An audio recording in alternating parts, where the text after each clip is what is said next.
Assalamualaikum warahmatullahi wabarakatuh. Pada video kali ini saya akan memberikan penjelasan tentang materi limit fungsi aljabar bagian 1, yaitu nanti limit untuk X mendekati suatu nilai tertentu. Pengertian limit fx mendekati C sama dengan L ditulis dengan seperti ini. Limit X mendekati C dari fungsi fx hasilnya adalah L. Nah, sifat-sifat limit di sini, limit X mendekati C dari suatu konstanta, maka hasilnya adalah konstanta itu sendiri. Limit X mendekati C dari X, berarti X-nya diganti dengan C, hasilnya adalah C. Dan sifat-sifat yang lain bisa kamu baca sendiri. Yang terpenting pada materi ini, kita akan mempelajari bagaimana cara menentukan nilai limit. Yang pertama kita sebut sebagai metode substitusi. Nah, metode ini dilakukan dengan mensubstitusikan langsung nilai ke dalam fungsi fx. Tetapi tidak semua fungsi nanti bisa selesai dengan cara substitusi. Nah, kita pelajari kalau limit x mendekati 2 dari 3x, berarti kan di sini x-nya mendekati 2, maka hasilnya adalah 3 kali 2. Jadi X-nya di sini diganti dengan angka 2, hasilnya adalah 6. Nah, untuk limit X mendekati 2 dari 3X kuadrat ditambah 5, maka X-nya diganti 2. 3 kalikan 2 kuadrat ditambah 5, hasilnya adalah 17. Nah, sekarang metode yang kedua kita sebut sebagai metode pemfaktoran.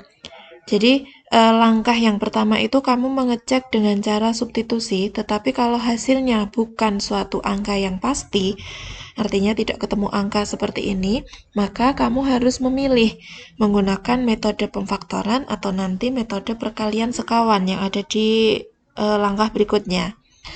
Nah, nilai yang tak pasti atau tak tentu itu biasanya akan berbentuk 0/0 atau suatu angka per 0.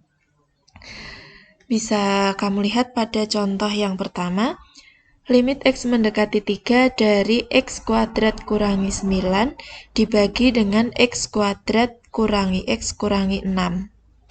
Langkah yang pertama kita harus mengecek dulu dengan metode substitusi, kalau X-nya diganti 3, apakah untuk fungsi ini akan menghasilkan suatu angka yang pasti. Nah, kalau X-nya diganti 3, 3 kuadrat kurangi 9, yang bawah adalah 3 kuadrat kurangi 3 kurangi 6, maka hasilnya adalah 0/0, di mana 0/0 ini kan bentuk yang tak tentu. Nah, karena fungsinya itu memuat fungsi kuadrat, jadi ada X kuadrat, maka langkah berikutnya kamu harus menyederhanakan fungsi ini dengan metode pemfaktoran. Limit X mendekati 3 dari X kuadrat kurangi 9 dibagi X kuadrat dikurangi X kurangi 6. X kuadrat kurangi 9 kita faktorkan menjadi X kurangi 3 kalikan X ditambah 3. Sedangkan X kuadrat dikurangi X kurangi 6 difaktorkan menjadi X min 3 kalikan X plus 2. Tujuan kamu menyederhanakan di sini pasti akan ada bentuk yang sama dan bisa kita hilangkan. Yang atas X min 3, bawah X min 3 kita bagi, hasilnya adalah 1, maka yang tersisa adalah limit X mendekati 3 dari X plus 3 dibagi X plus 2. Hasilnya, langkah berikutnya, X-nya kita substitusi dengan 3, didapatkan 3 ditambah 3 dibagi 3 ditambah 2, yaitu 6/5. Contoh yang berikutnya, limit X mendekati 1 dari X kuadrat kurangi 5X ditambah 4 dibagi X kurangi 1. Langkah pertama kamu harus mengecek dengan cara substitusi, boleh yang bawah saja, karena kalau kamu lihat yang bentuk tak tentu itu kan selalu bawahnya 0, yang atas bisa 0 atau suatu angka yang lain. Jadi ketika mengecek, kamu boleh mengecek yang bawah saja. X-nya mendekati 1, maka untuk X di sini kita ganti dengan angka 1. 1 kurangi 1 adalah 0. Berarti kan ini nanti suatu angka per 0. Jadi sudah pasti di situ merupakan bentuk yang tak tentu. Sehingga karena ada bentuk kuadrat, maka kita harus memfaktorkan terlebih dahulu. X kuadrat kurangi 5X ditambah 4 difaktorkan menjadi X min 1 kalikan X min 4. Sama-sama memuat X min 1 bisa kita sederhanakan. Yang tersisa adalah limit X mendekati 1 dari X min 4. Sekarang X-nya diganti dengan 1. Kalau X-nya sudah diganti, limitnya tidak usah ditulis lagi. Di sini juga seperti itu. Ketika X-nya sudah diganti, maka limitnya tidak perlu ditulis lagi. Hasilnya adalah 1 kurangi 4 dibagi dengan yang bawah adalah 1 menghasilkan negatif 3. Nah, untuk cara pemfaktorannya, kamu bisa lihat pada contoh ini. Kita memfaktorkan X kuadrat kurangi 6X ditambah 8 sama dengan 0. Kita ingat lagi, ini adalah materi yang sudah pernah kalian pelajari. Untuk X kuadrat min 6X ditambah 8, kita sebut koefisien X kuadrat itu sebagai A, koefisien X itu sebagai B, berarti B-nya min 6, kemudian konstanta atau yang tidak ada X-nya itu kita sebut sebagai C. Nah, nanti untuk persamaan X kuadrat min 6X plus 8 sama dengan 0, kamu harus memisahkan menjadi dua tanda kurung seperti ini. Kalau X kuadrat, berarti di sini kamu tulis X dengan X.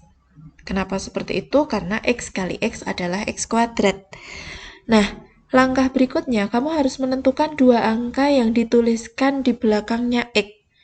Nah, dua angka itu harus memenuhi syarat bahwa jika dijumlahkan hasilnya harus sama dengan B. B-nya kan min 6. Kemudian, jika dikalikan hasilnya harus A kali C. A kali C adalah 8. Dari dua syarat ini, kamu berpikirnya jangan dari yang penjumlahan, tetapi kamu berpikir dulu berapa kali berapa yang hasilnya 8. Nah, pasangan angka yang memenuhi itu bisa 1 kali 8, 2 kali 4, negatif 1 kali negatif 8, dan negatif 2 kali negatif 4. Dari pasangan-pasangan ini, sekarang kita cari manakah pasangan angka yang dijumlahkan hasilnya min 6. 1 tambah 8, 9. 2 tambah 4, 6. Jelas bukan. Min 1 min 8 hasilnya min 9. Kan bukan. Min 2 kurangi 4 artinya hutang 2 hutang 4 hasilnya min 6. Berarti ini adalah angka yang kita cari yang memenuhi syarat. Sehingga angka itu adalah min 2 min 4. Nah, ini kita pindahkan di belakang X-nya. X min 2, X min 4. Boleh juga X min 4 kali X min 2 gitu juga sama saja. Nah, nanti hasil pemfaktoran itu yang kamu tuliskan pada hasil penyederhanaan. Nah, sekarang untuk cara memfaktorkan, kalau angka yang di depannya itu bukan angka 1. Kalau ini kan X kuadrat, maka langsung X dengan X. Tetapi kalau misalnya 2X kuadrat kurangi X kurangi 3. Di sini kan berarti A-nya 2, B-nya min 1, C-nya min 3. Hampir sama, tetapi untuk menuliskannya tidak langsung X kali X, tetapi karena di sini angka 2, berarti 2X per 2. Kalau di sini 3X kuadrat, berarti 3X per 3, seperti itu. Kemudian kamu cari dua angka yang memenuhi, kalau dijumlahkan hasilnya harus sama dengan B, kalau dikalikan hasilnya harus sama dengan A kali C. Jadi kita mencari hasil perkalian negatif 6. Dua angka dikalikan harus negatif, maka pasti yang satu positif, yang satu negatif. Bisa 1 kali min 6, bisa min 1 kali 6, 2 kali min 3, atau min 2 kali 3. Nah, dari pasangan-pasangan ini, kita mencari hasil penjumlahan yang sama dengan min 1. Berarti angka yang memenuhi adalah positif 2 dengan negatif 3. Di sini kamu tulis positif 2 dan negatif 3. Tetapi ingat di sini masih ada per, maka kamu harus memilih kurung depan atau kurung belakang yang bisa habis dibagi 2. Kita lihat yang depan di sini 2 dengan 2, keduanya bisa dibagi dengan angka 2, sehingga 2X dibagi 2 kan X, 2 dibagi 2 kan positif 1. Yang belakang berarti tetap 2X kurangi 3. Kenapa kita tidak memilih yang belakang? Karena negatif 3 tidak bisa dibagi dengan angka 2.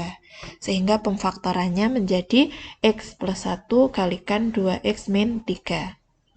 Seperti itu untuk yang pemfaktoran. Nah, sekarang kalau kamu ketemu bentuk yang tak tentu, tetapi tidak ada yang bisa kita faktorkan. Karena di sini bentuknya misalnya angka, akar seperti itu.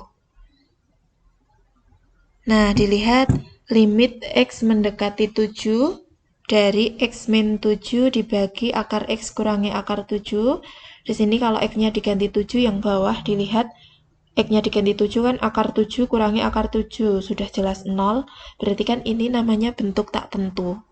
Tetapi tidak ada bentuk kuadrat di situ, berarti kan kita tidak bisa memfaktorkan. Nah, karena memuat bentuk akar, berarti kita harus mencarinya dengan mengalihkan dengan faktor sekawan. Kita lihat, yang ada akarnya itu kan yang bawah. Di sini adalah akar kurangi akar. Maka bentuk sekawannya adalah akar ditambah akar. Sehingga untuk bentuk ini harus kita kalikan X min 7 dibagi akar X min akar 7 kalikan akar X plus 7 dibagi akar X tambah akar 7. Atas kali atas, kita tuliskan dalam tanda kurung seperti ini. Bawah kalikan bawah, karena ini bentuk yang saling berkebalikan, maka langsung depan kali depan, belakang kali belakang. Akar X kali akar X adalah X, min akar 7 kalikan akar 7 hasilnya adalah min 7. Tujuannya juga sama, kita akan mencari yang sama sehingga bisa kita coret. X min 7 kita coret, maka hasilnya adalah limit X mendekati 7 dari akar X ditambah akar 7. Ketika sudah disederhanakan, baru disubstitusi, X-nya diganti dengan 7 menjadi akar 7 ditambah akar 7.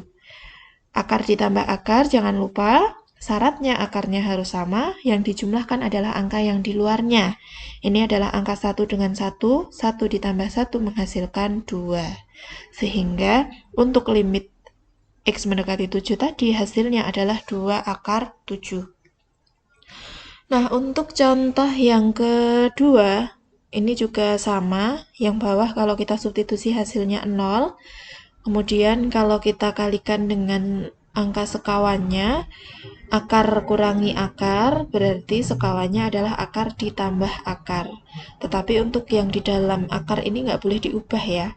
Jadi yang diubah itu adalah tanda antara akar dengan akar. Yang di dalam akarnya tetap.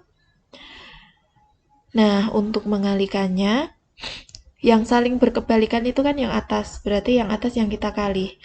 Akar 1 plus 2X kali akar 1 plus 2X hasilnya adalah 1 plus 2X, akarnya hilang, jangan lupa dikurung.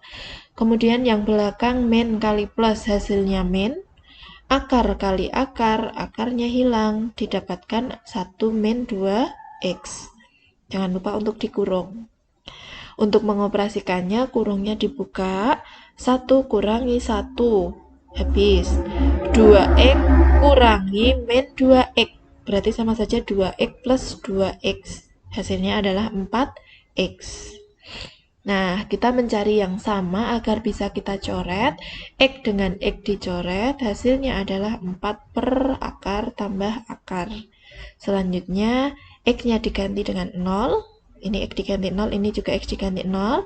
Didapatkan 4 per akar 1 tambah akar 1. Akar 1 kan sama saja 1, berarti 4 per 1 tambah 1 hasilnya adalah 2. Kemudian yang bawah, yang contoh C, ini juga sama. Bentuknya kan akar kurangi akar, berarti sekawannya adalah akar ditambah akar. Jangan lupa yang di dalam akar nggak boleh diubah ya. Kemudian depan kali depan, hasilnya 2X plus 1, dikurangi, karena min kali plus berarti dikurangi, akar kali akar, menghasilkan X tambah 5. Kita kurangkan dengan membuka kurungnya dulu. 2X kurangi X adalah X, 1 kurangi 5 adalah min 4. Nah, di sini kelihatannya hampir sama, cuma kan saling berkebalikan. X min 4 dengan 4 min X. Maka kalau kamu coret hasilnya adalah min 1. Berikutnya karena sudah disederhanakan baru X-nya dimasukkan. Didapatkan min 1 per akar 9 tambah akar 9. Akar 9 itu kan 3 ya. Berarti min 1 dibagi 3 tambah 3. Hasilnya adalah min 1 per 6. Oke, seperti itu penjelasannya. Silahkan untuk latihan soal ini kamu kerjakan, kemudian dikumpulkan di Google Classroom. Selamat belajar, semoga video ini membantu. Saya akhiri, wassalamualaikum warahmatullahi wabarakatuh.